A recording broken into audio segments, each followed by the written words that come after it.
You're listening to the Hour of the Time. I'm William Cooper, and I guess you've noticed that we did not play our normal lead-in, and this is the only time since the beginning broadcast of the Hour of the Time that we have not done so, and it's for a very special reason. In 1917, John Dewey said at a dinner given for Viscount Ishii in the Imperial Japanese delegation, and I quote, "The best way to unite all humanity in a one-world government and do away with wars forever if we were invaded by some other species from some other planet."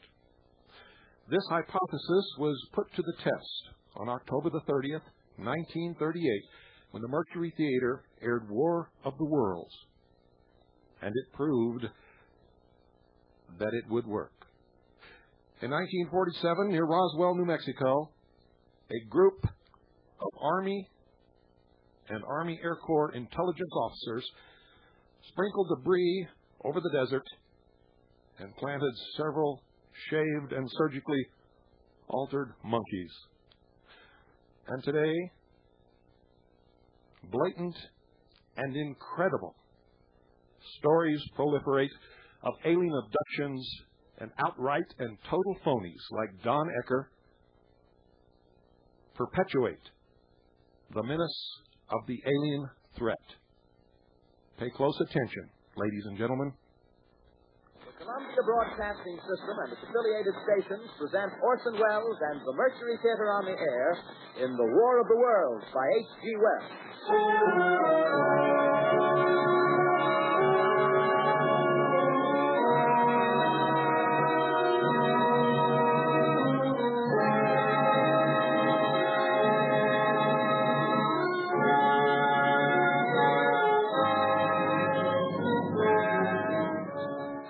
Ladies and gentlemen, the director of the Mercury Theater and star of these broadcasts, Orson Welles.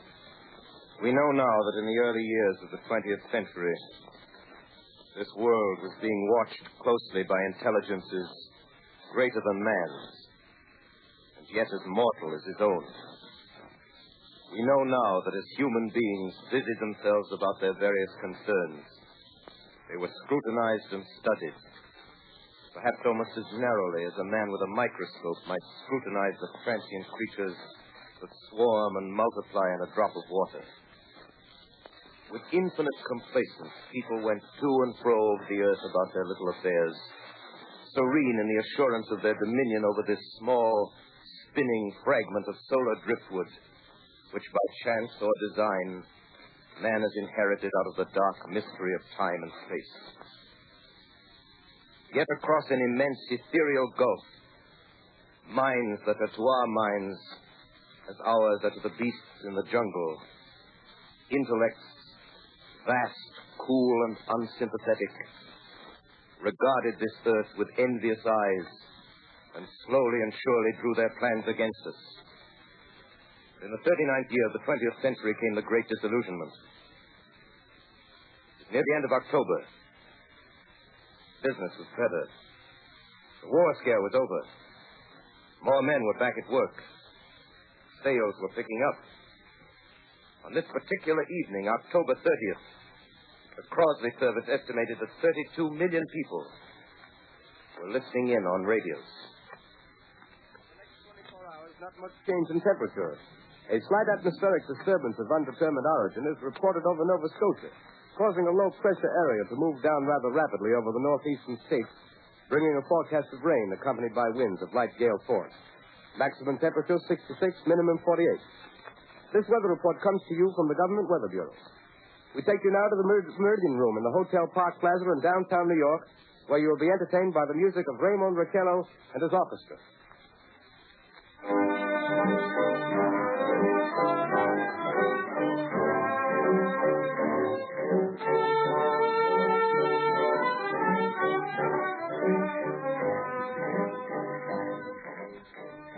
Good evening, ladies and gentlemen. From the Meridian Room in the Park Plaza Hotel in New York City, we bring you the music of Raymond Raquello and his orchestra. With a touch of the Spanish, Raymond Raquello leads off with La Comparsita.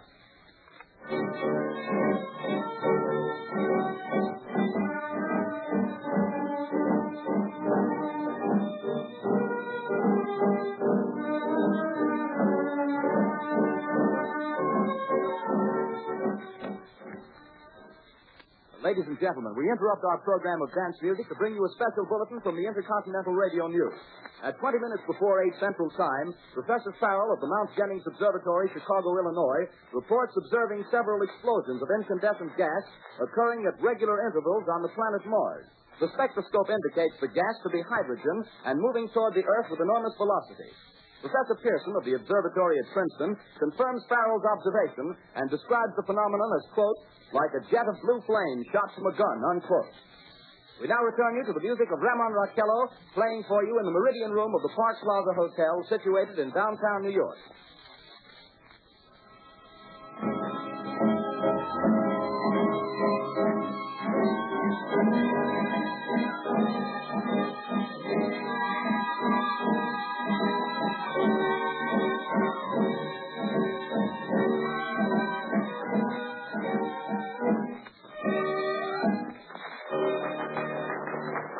And now a tune that never loses favor, the ever-popular Stardust, Raymond Raquello and his orchestra.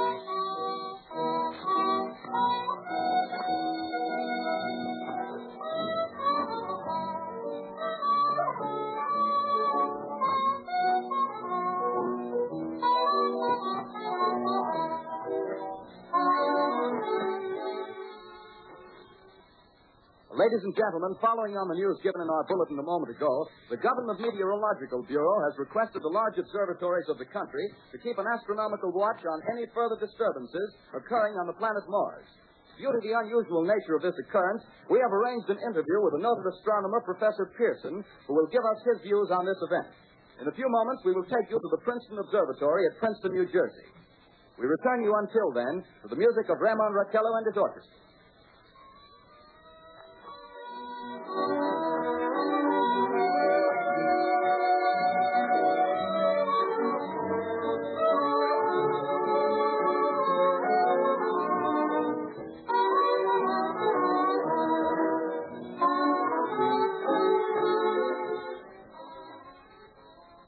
We are ready now to take you to the Princeton Observatory at Princeton, where Carl Phillips, our commentator, will interview Professor Richard Pearson, famous astronomer. We take you now to Princeton, New Jersey. Good evening, ladies and gentlemen. This is Carl Phillips speaking to you from the observatory at Princeton. I'm standing in a large semicircular room, pitch black except for an oblong split in the ceiling. Through this opening, I can see a sprinkling of stars that cast a kind of frosty glow over the intricate mechanism of the huge telescope. The ticking sound you hear is the vibration of the clockwork. Professor Pearson stands directly above me on a small platform, peering through the giant lens. I'll ask you to be patient, ladies and gentlemen, during any delay that may arise during our interview. Besides the ceaseless watch of the heavens, Professor Pearson may be interrupted by telephone or other communications. During this period, he is in constant touch with the astronomical centers of the world. Professor, may I begin our questions? At any time, Mr. Phillips. Professor, would you please tell our radio audience exactly what you see as you observe the planet Mars through your telescope? Nothing unusual at the moment, Mr. Phillips. A red disk swimming in the blue sea. Transverse stripes across the disk.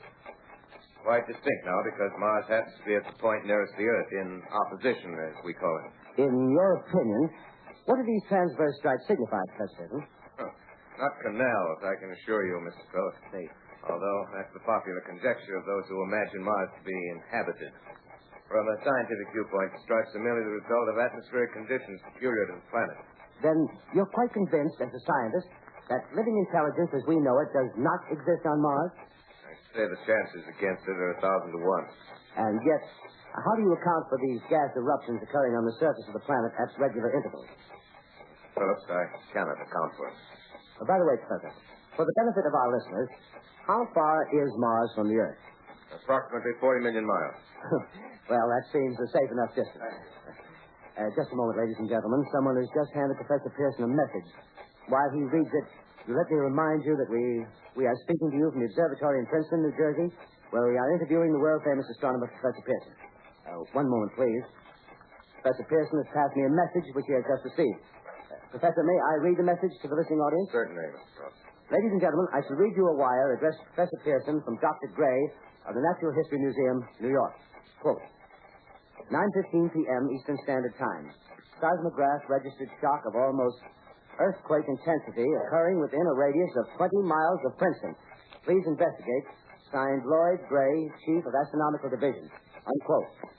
Professor Pearson, could this occurrence possibly have something to do with the disturbances observed on the planet Mars? Hardly, Mr. Phillips. This is probably a meteorite of unusual size, and its arrival at this particular time is merely a coincidence.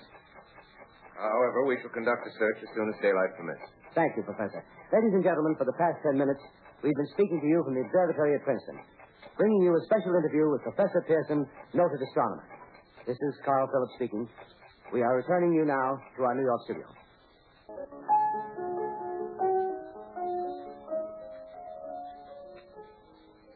Ladies and gentlemen, here is the latest bulletin from the Intercontinental Radio News. Toronto, Canada. Professor Morris of Macmillan University reports observing a total of 3 explosions on the planet Mars between the hours of 7:45 p.m. and 9:20 p.m. Eastern Standard Time. This confirms earlier reports received from American observatories. Now, nearer home, comes a special bulletin from Trenton, New Jersey. It is reported that at 8:50 p.m., a huge flaming object, believed to be a meteorite, fell on a farm in the neighborhood of Grover's Mill, New Jersey, 22 miles from Trenton. The flash in the sky was visible within a radius of several hundred miles, and the noise of the impact was heard as far north as Elizabeth. We have dispatched a special mobile unit to the scene, and we'll have our commentator, Carl Phillips, give you a word picture of the scene as soon as he can reach there from Princeton.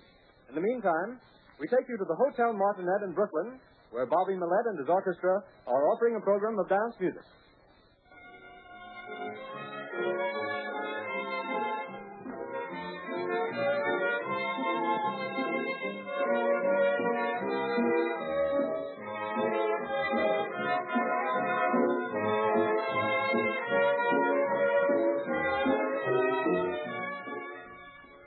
To Grover's Mill, New Jersey.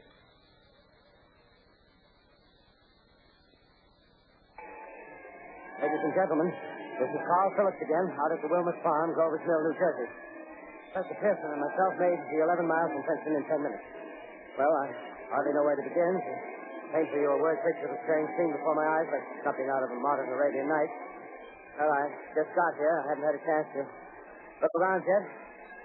I guess that's it. Yes, I guess that's the thing directly in front of me, half buried in a vast pit. Must have struck with terrific force. The ground is covered with splinters of a tree. It must have struck on its way down. But I can see that the object itself doesn't look very much like a meteor. At least not the meteors I've seen. It looks more like a huge cylinder. Has a diameter of, what would you say, Professor Pearson? What's that? What would you say, what's the diameter of this? About 30 yards. About 30 yards. The metal on the sheath is, well, I've never seen anything like it. The color is sort of yellowish white. It's curious. Spectators now are pressing close to the object in spite of the efforts of the police to keep them back. They're getting in front of my line of vision. Would you mind standing one side, please? While the police are pushing the crowd back. Here's Mr. Wilmot, owner of the farm here. He may have some interesting facts to add. Mr. Wilmot, would you please tell the radio audience as much as you remember of this rather unusual visitor that dropped in your backyard? Step closer, please. Ladies and gentlemen, this is Mr. Wilmot. Well, I was listening to the radio. Closer and louder, please. Pardon me? Louder, please, closer. Yes.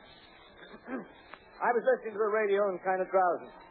That professor fellow was talking about Mars, so I was half chosen and half... Yes, Mr. Wilmot, and then what happened? Well, as I was saying, I was listening to the radio, kind of halfway. Yes, Mr. Wilmot, and then you saw something. Well, not first off. I heard something. And what did you hear? A hissing sound like this. Kind of like a 4th of July rocket. Yes, then what? I turned my head out the window and would have sworn I was asleep and dreaming. Yes? I seen a kind of greenish streak and then zingo. Something smacked the ground. Knocked me clear out of my chair. Well, were you frightened, Mr. Wilmot? Well, I ain't quite sure. I reckon I was kind of riled. Well, thank you, Mr. Wilmot. Thank you very much. Yeah, you want me to No, that's quite all right. That's plenty. Ladies and gentlemen, you've just heard Mr. Wilmot, owner of the farm where this thing has fallen. I wish I could convey the atmosphere, the background of this fantastic scene. Hundreds of cars are parked in a field in back of us, and the police are trying to rope off the roadway leading into the farm, but it's no use. They're breaking right through. Cars' headlights throw an enormous spotlight on the pit where the object's half buried. Now, some of the more daring souls now are venturing near the edge. The silhouettes stand out against the metal sheet. One man wants to touch the thing. He's having an argument with the policeman. The policeman wins. Now, ladies and gentlemen, there's something I haven't mentioned in all this excitement, but it's becoming more distinct. Perhaps you've caught it already on your radio. Listen, please. Do you hear it? It's a curious humming sound that seems to come from inside the object. I'll move the microphone nearer. Here. Now, we're not more than 25 feet away. Can you hear it now? Professor Pearson. Yes, sir. Can you tell us the meaning of that scraping noise inside the thing? Possibly the unequal cooling of its surface. I say, do you still think it's a meteor, Professor? I don't know what to think. The metal casing is definitely extraterrestrial. Not found on this Earth. Friction with the Earth's atmosphere usually tears holes in a meteorite. This thing is smooth and you can see it's cylindrical. Just a minute. Something's happening. Ladies and gentlemen, this is terrific. This end of the thing is beginning to flake off. The top is beginning to rotate like a screw, and the thing must be hollow. He's moving. Keep those men back. Keep those idiots back. Keep off. The top broke out there. Ladies and gentlemen, this is the most terrifying thing I've ever witnessed. Wait a minute. Someone's calling someone or something. I can see turning out of that black hole through luminous discs. The eyes, it might be a face, might be almost good heavens. Something wriggling out of the shadow like a gray snake. Now it's another one, and another one, and another one. They look like tentacles to me. Oh, yeah, I can see the thing's body. Now it's large. It's large as a bear. It glistens like wet leather, but that face, ladies and gentlemen, it's indescribable. I can hardly force myself to keep looking at it. It's so awful. Its eyes are black, and they gleam like a serpent. The mouth is a kind of V-shape with saliva dripping from its rimless lips. It seems to quiver and pulsate, and the monster or whatever it is can hardly move. It seems weighed down by possibly gravity or something. The thing's rising up now, and the cloud falls back. It seems plenty. Of course, it's not very experienced, ladies and gentlemen. I can't find words. Well, I'll pull this microphone with me as I talk. I'll have to stop the script until I can take a new position. Hold on, will you, please? I'll be right back in a minute.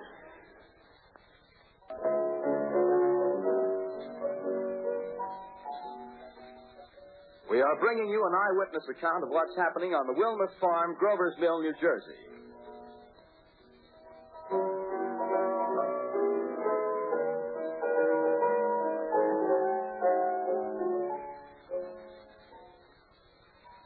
We now return you to Carl Phillips at Grover's Mill. Ladies and gentlemen, my aunt. Ladies and gentlemen, here I am, back of a stone wall that adjoins Mr. Wilmer's garden. From here, I get a sweep of the whole scene. I'll give you every detail as long as I can talk and as long as I can see. More state police have arrived. They're drawing up a cordon in front of the pit. About 30 of them.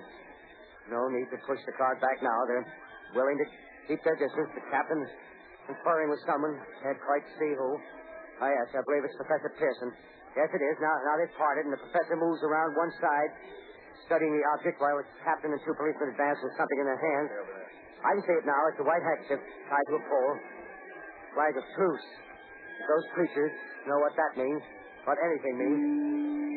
Wait a minute, something's happening. A humped shape is rising out of the pit. I can make out a small beam of light against the mirror. What's that? There's a jet of flame springing from the mirror and it leaps right at the advancing men. He strikes them head on. Lord, they're turning into flames. The whole field caught up by the woods, the bars, the gas tanks, tanks, and the automobiles spreading everywhere. Coming this way now, about 20 yards to my right. Ladies and gentlemen, due to circumstances beyond our control, we are unable to continue the broadcast from Grover's Mill. Evidently, there's some difficulty with our field transmission. However, we will return to that point at the earliest opportunity. In the meantime, we have a late bulletin from San Diego, California. Professor Indelkofer, speaking at a dinner of the California Astronomical Society, expressed the opinion that the explosions on Mars are undoubtedly nothing more than severe volcanic disturbances on the surface of the planet. We continue now with our piano interlude.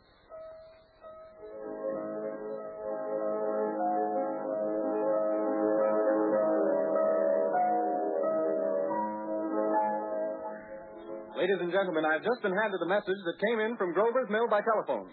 Just one moment, please.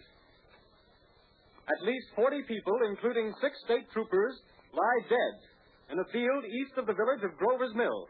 Their bodies burned and distorted beyond all possible recognition. The next voice you hear will be that of Brigadier General Montgomery Smith, commander of the state militia at Trenton, New Jersey.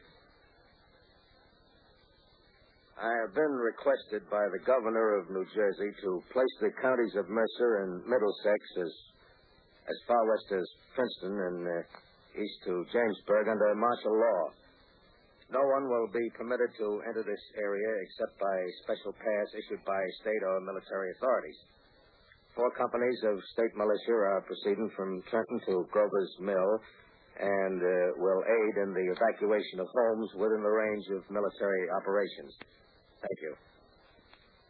You have just been listening to General Montgomery Smith, commanding the state militia at Trenton.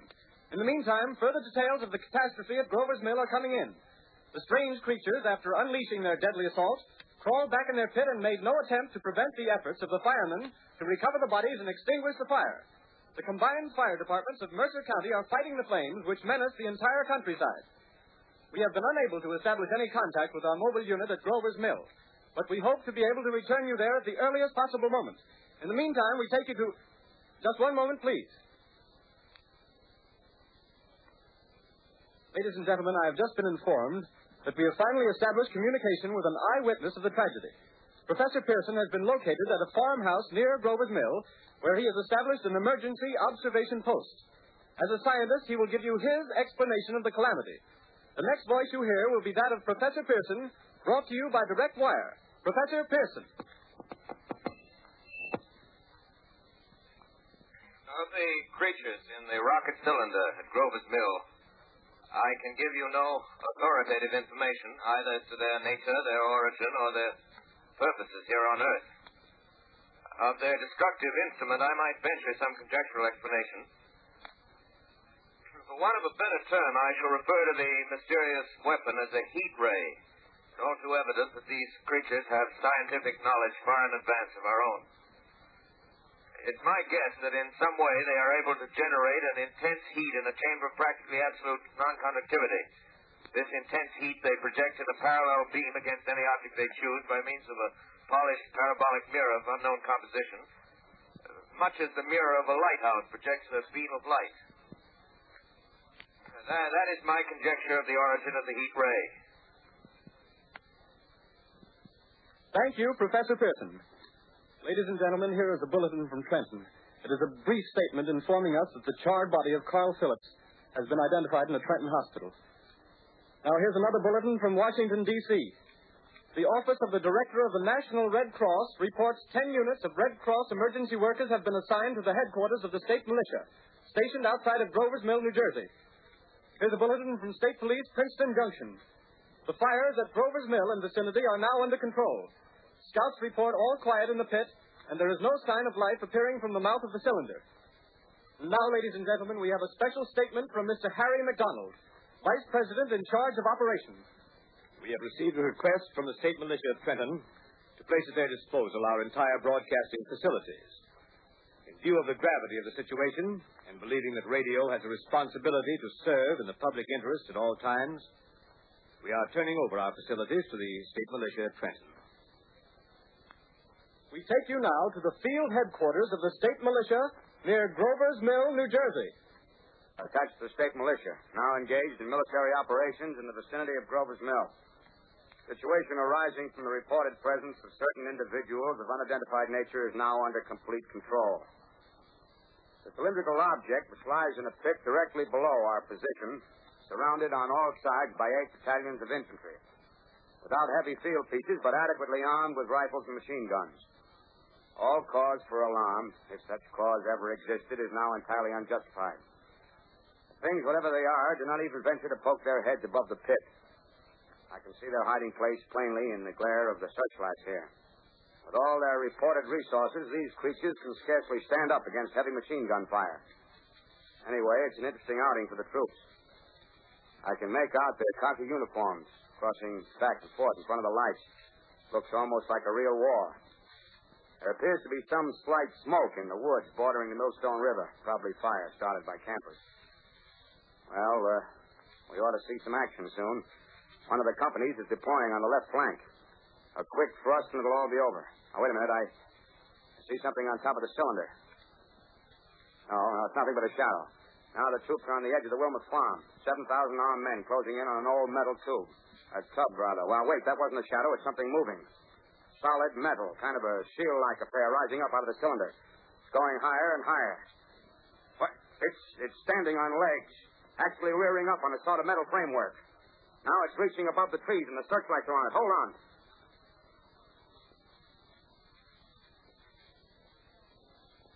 Ladies and gentlemen, I have a grave announcement to make.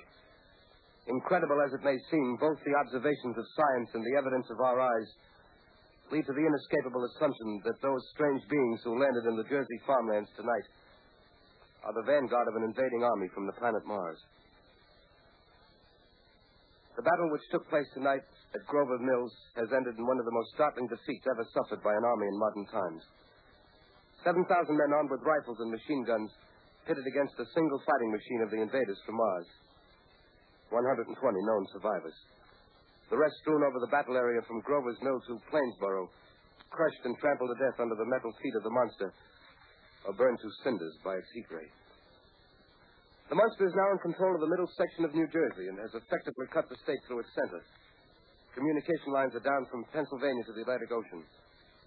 Railroad tracks are torn and service from New York to Philadelphia discontinued except routing some of the trains through Allerton and Phoenixville.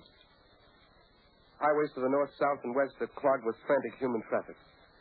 Police and army reserves are unable to control the mad flight. By morning, the fugitives will have swelled Philadelphia, Camden, and Trenton, it is estimated, to twice their normal population. Martial law prevails throughout New Jersey and eastern Pennsylvania. At this time, we take you to Washington for a special broadcast on the national emergency. The Secretary of the Interior. Citizens of the nation, I shall not try to conceal the gravity of the situation that confronts the country, nor the concern of your government in protecting the lives and property of its people. However, I wish to impress upon you, private citizens and public officials, all of you, the urgent need of calm and resourceful action. Fortunately, this formidable enemy is still confined to a comparatively small area, and we may place our faith in the military forces to keep them there. In the meantime, placing our faith in God, we must continue the performance of our duties, each and every one of us, so that we may confront this destructive adversary with a nation united, courageous, and consecrated to the preservation of human supremacy on this earth. I thank you. You have just heard the Secretary of the Interior speaking from Washington. Bulletins too numerous to read are piling up in the studio here. We're informed that the central portion of New Jersey is flapped out from radio communication due to the effect of the heat ray upon power lines and electrical equipment. Here's a special bulletin in New York. Cables have been received from English, French, and German scientific bodies offering assistance. Astronomers report continued gas outbursts at regular intervals on the planet Mars. The majority voiced the opinion that the enemy will be reinforced by additional rocket machines. There have been several attempts made to locate Professor Pearson of Princeton, who has observed Martians at close range. It is feared he was lost in the recent battle. Langham Field, Virginia. Scouting planes report 3 Martian machines visible above treetops, moving north toward Somerville with population fleeing ahead of them. The heat ray is not in use, although advancing at express train speed. Invaders pick their way carefully. They seem to be making a conscious effort to avoid destruction of cities and countryside. However, they stop to uproot power lines, bridges, and railroad tracks. Their apparent objective is to crush resistance, paralyze communication, and disorganize human society. Here is a bulletin from Basking Ridge, New Jersey. Coon hunters have stumbled on a second cylinder similar to the first, embedded in the great swamp 20 miles south of Morristown. Army field pieces are proceeding from Newark to blow up the second invading unit before the cylinder can be opened and the fighting machine rigged. They are taking up a position in the foothills of Washington Mountains. Another bulletin from Langham Field, Virginia. Scouting planes report enemy machines, now 3 in number, increasing speed northward, kicking over houses and trees in their evident haste to form a conjunction with their allies south of Morristown. Machines also sighted by telephone operator east of Middlesex, within 10 miles of Plainfield. Here's a bulletin from Winston-Field, Long Island. A fleet of army bombers carrying heavy explosives flying north in pursuit of enemy. Scouting planes act as guides. They keep the speeding enemy in sight. Just a moment, please, ladies and gentlemen. We've run special wires to the artillery line in adjacent villages to give you direct reports from the zone of the advancing enemy. First, we take you to the battery of the 22nd Field Artillery, located in the Western Mountains. Range 32 meters. 32 meters. Section 39 degrees. 39 degrees. Fire. 140 yards to the right, sir. Ship range 31 meters. 31 meters. Projection 37 degrees. 37 degrees. Fire.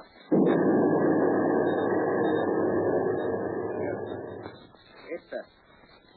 Got the tripod of one of them. They're stopping. The others are trying to repair. Quick, get the range. Shift 30 meters. 30 meters. Projection 27 degrees. 27 degrees. Fire.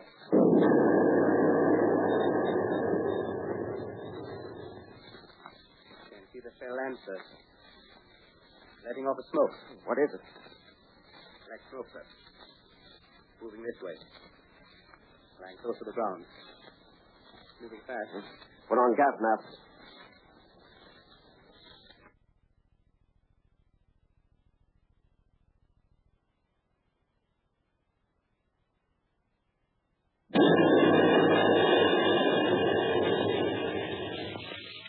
Still can't see, sir.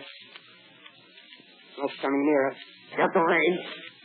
23 meters. 23 meters. 22.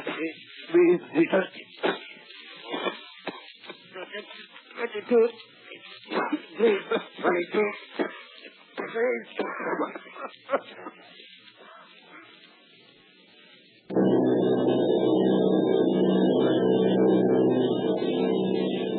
Army bombing plane B-843 off Bayonne, New Jersey. Lieutenant Boat, commanding 8 bombers, reporting to Commander Fairfax, Langham Field.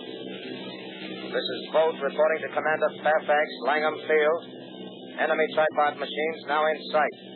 Reinforced by 3 machines from the Morristown cylinder. 6 altogether. 1 machine partially crippled. Believed hit by shell from Army gun in Watchung Mountains. Guns now appear silent. A heavy black fog hanging close to the earth of extreme density, nature unknown.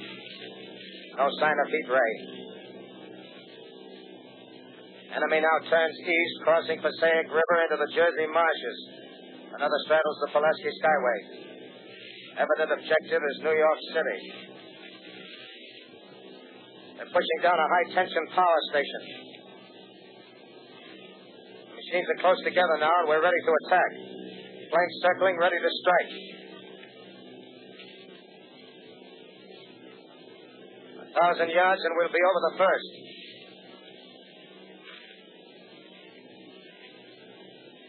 $800 yards.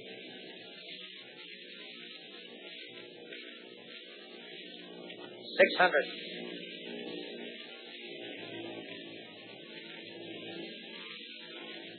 400. 200. There they go. The giant arm raised. Green flash. They're spraying us with flame. 2,000 feet. Engines are giving out. No chance to release bombs. Only one thing left. Drop on them, plane and all. We're diving on the first one. Now the engine's gone. 8.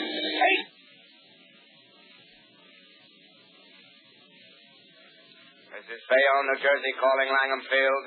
This is Bayonne, New Jersey, calling Langham Field. Come in, please. This is Langham Field. Go ahead. 8 Army bombers in engagement with enemy tripod machines over Jersey Flats. Engines incapacitated by heat ray. All crashed.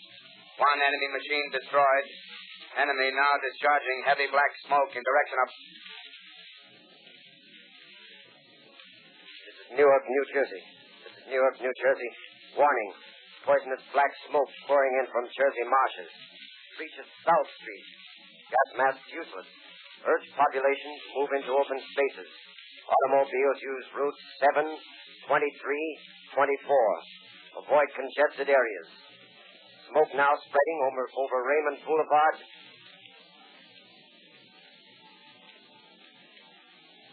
QX2L calling CQ, QX2L calling CQ, QX2L calling 8X3R. Come in, please.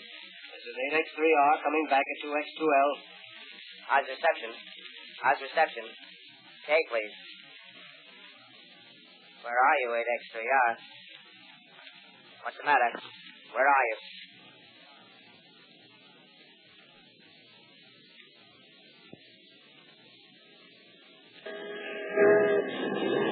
I'm speaking from the roof of Broadcasting Building. I'm speaking from the roof of Broadcasting Building, New York City. The bells you hear are ringing to warn the people to evacuate the city as Martians approach. Estimated in the last 2 hours, 3 million people have moved out along the roads to the north. Hutchinson River Parkway is still kept open for motor traffic. Void bridges to Long Island hopelessly jammed. All communication with Jersey Shore closed 10 minutes ago. No more defenses. Our army is wiped out. Artillery, Air Force, everything wiped out. This may be the last broadcast. We'll stay here to the end. People are holding service here below us in the cathedral. Now I look down the harbor, all manner of boats, overloaded with fleeing population pulling out from docks.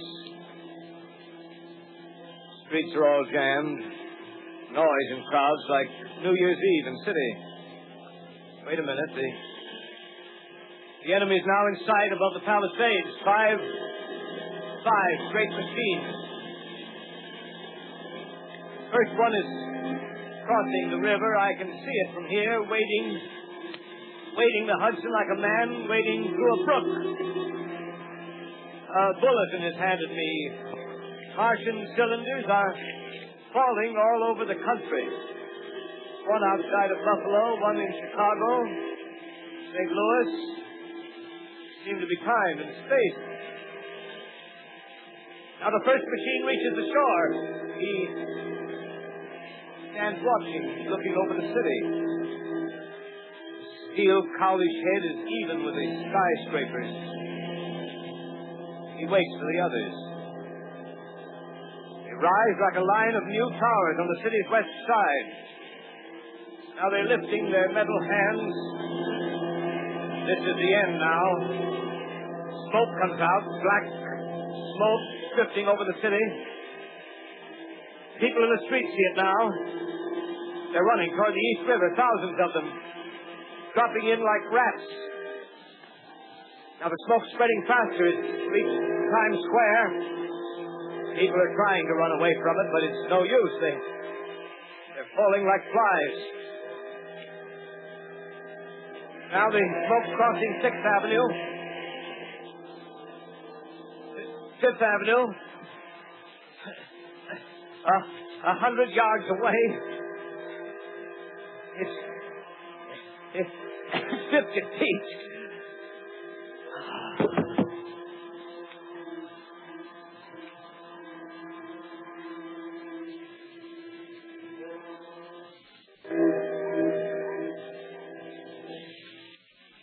Calling CQ. 2X2L calling CQ, New York. Isn't there anyone on the air? Isn't there anyone on the air? Isn't there anyone? 2X2L.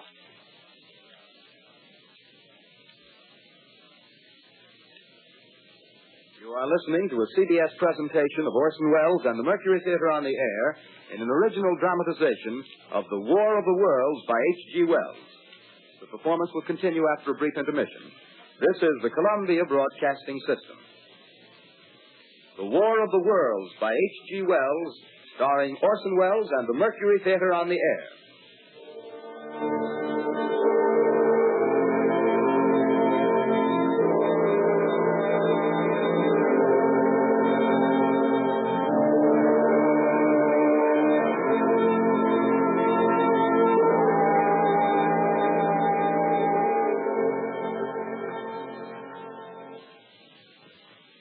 As I set down these notes on paper, I'm obsessed by the thought that I may be the last living man on Earth.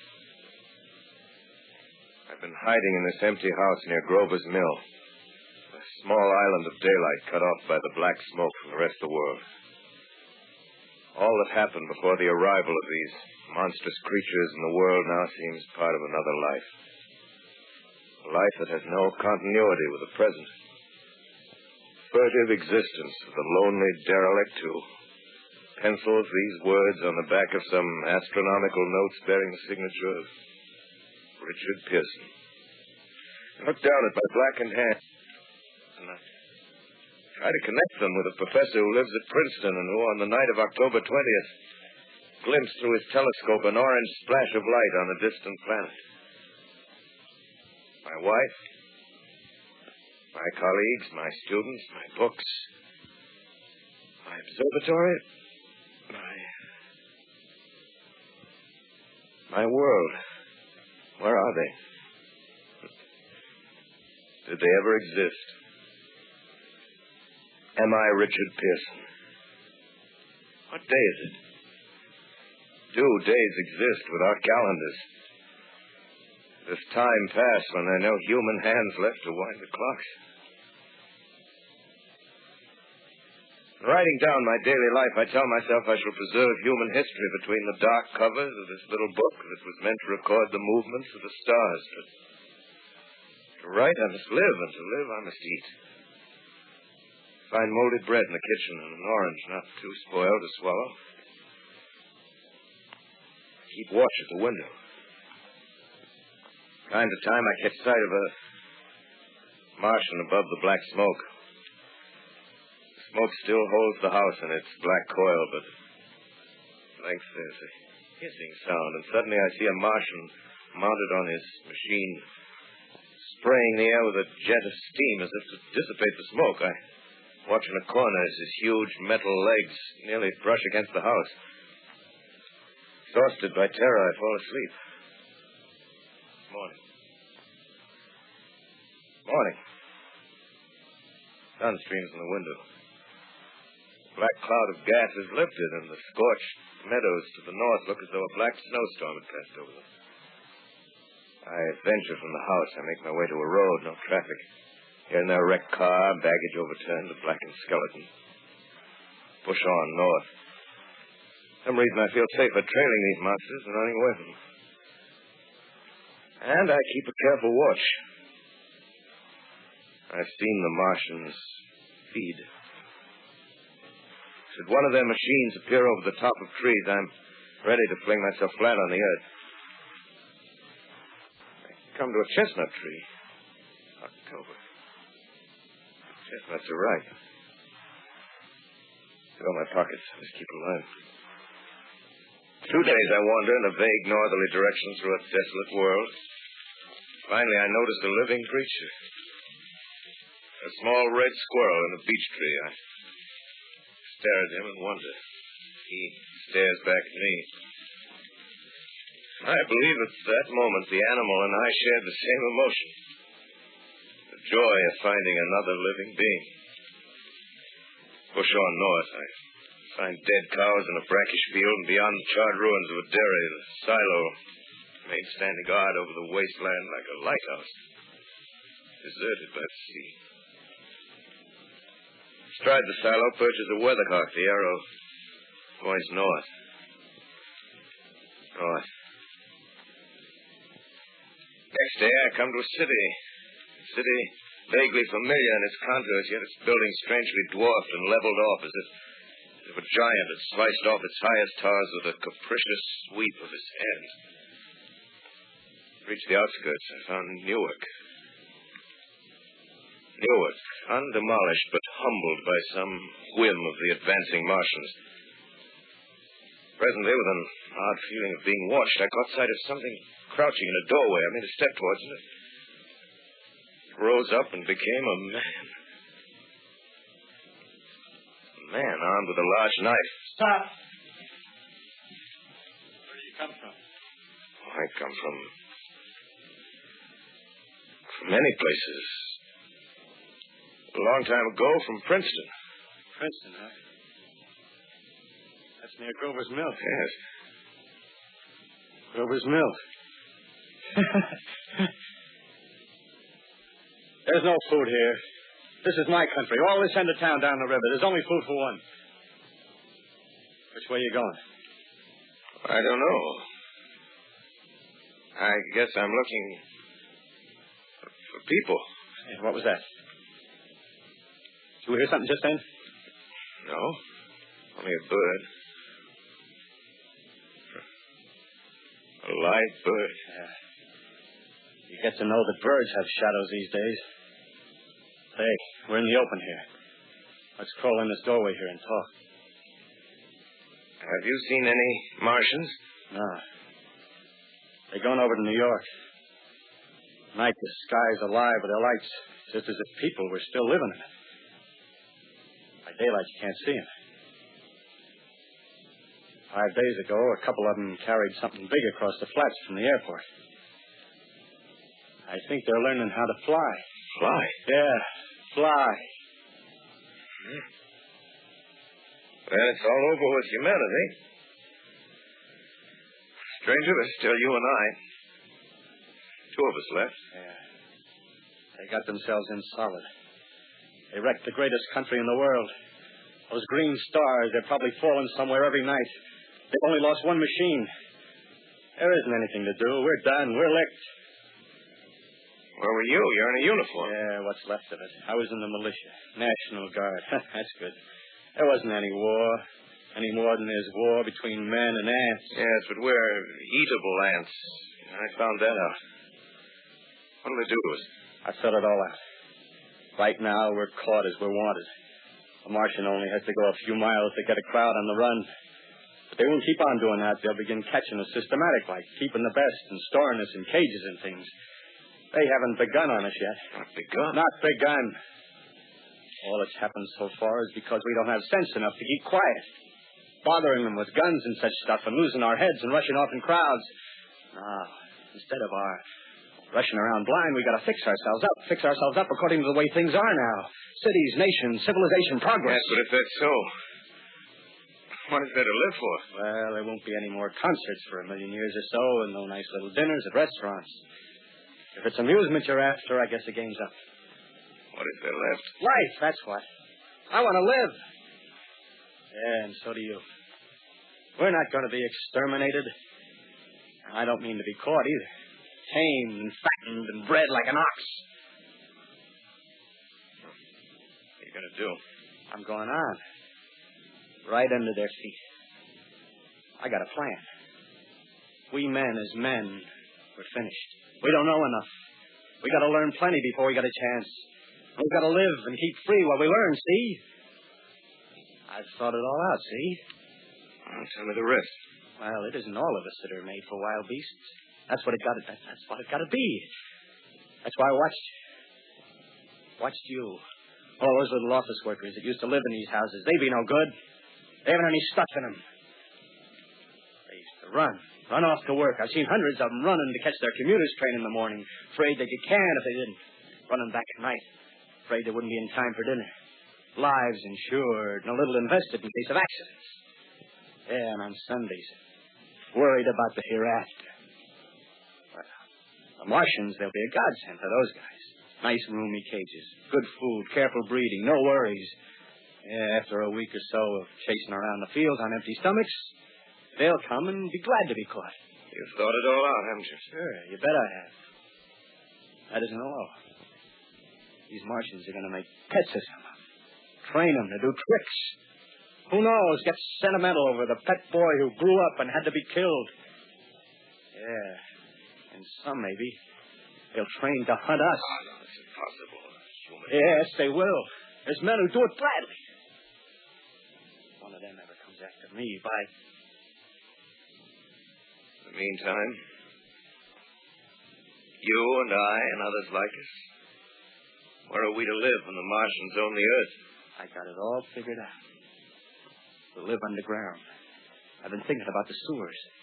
Under New York, there are miles and miles of them. The main ones, they're big enough for anybody. And there's cellars, vaults, underground storerooms, railway tunnels, subways.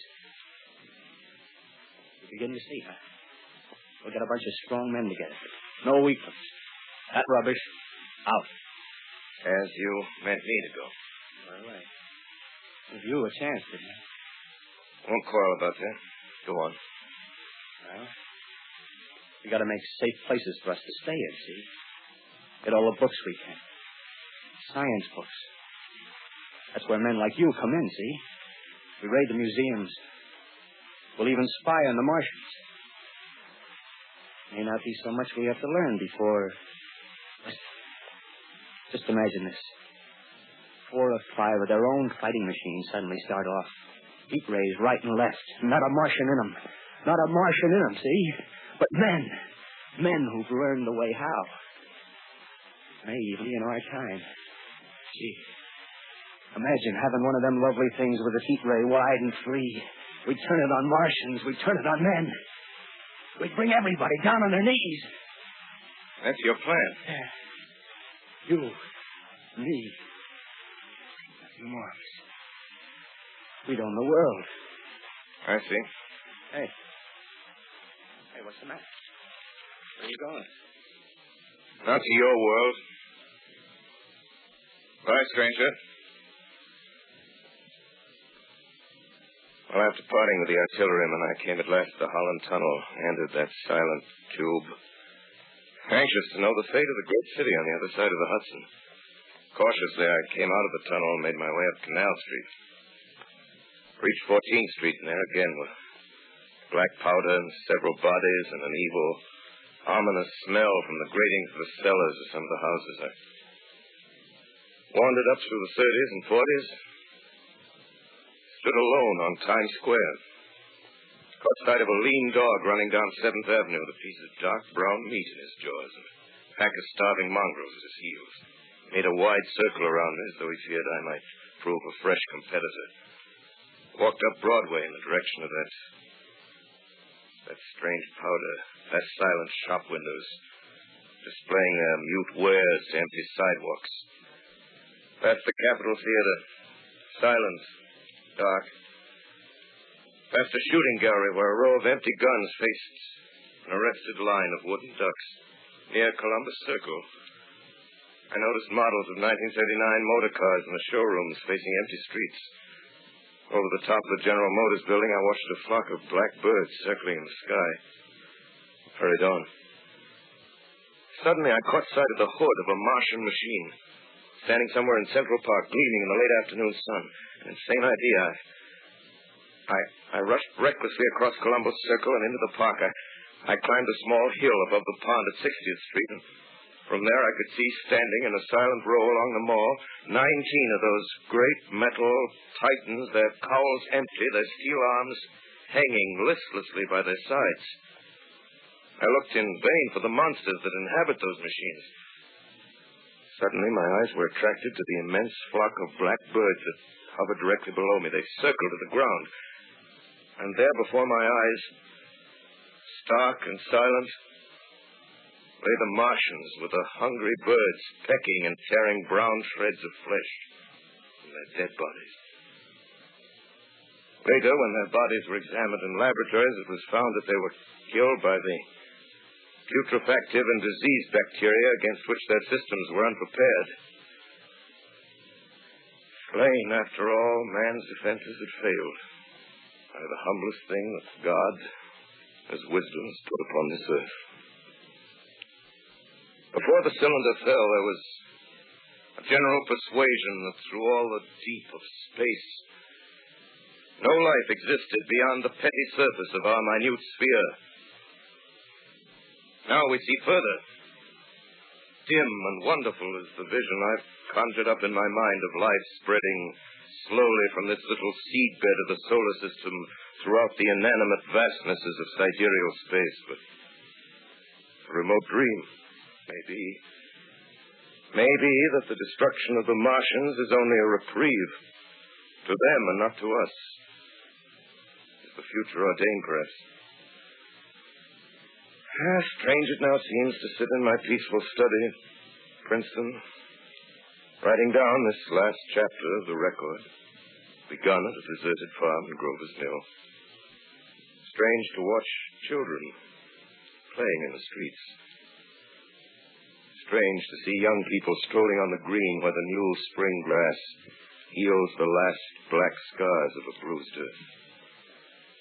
Strange to watch the sightseers enter the museum where the dissembled parts of a Martian machine are kept on public view. Strange when I recall the time when I first saw it. Bright and clean cut, hard and silent under the dawn of that last great day.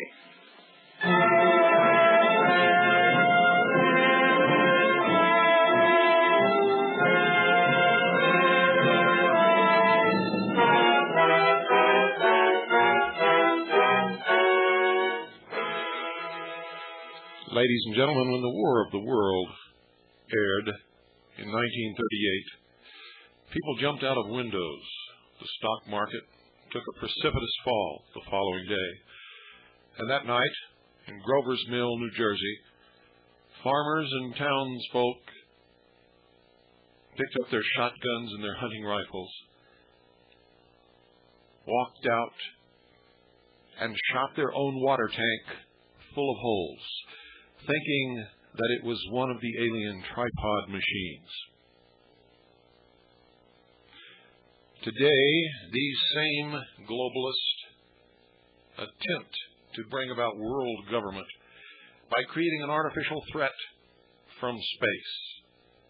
The alien abduction phenomenon is nothing more than a very sophisticated mind control operation. And people like Leo Sprinkle, Bud Hopkins, and others are not interested in helping those that go to them for solace in their terror, not understanding what is happening to them. They are merely judging the effectiveness of this mind control operation, and the data that they collect helps those who conduct it to perfect their methods. And all across the world and across the United States, people gather to hear phonies like Donald Francis Ecker, who was no more a police officer or a criminal investigator than the man in the moon. And so-called nuclear physicists like Stanton T. Friedman, who in our investigation for the last 30 years has never gone near anything even resembling nuclear physics. And I could go on and on and on. The technology that we see in the sky belongs to humans, that which we have been able to identify. And someday you will be presented with a scenario that the Earth is being invaded by some other species from some other planet, and the answer will be for all humanity to come together under one world government and sacrifice whatever is needed to oppose this threat. Good night, ladies and gentlemen, and God bless you all.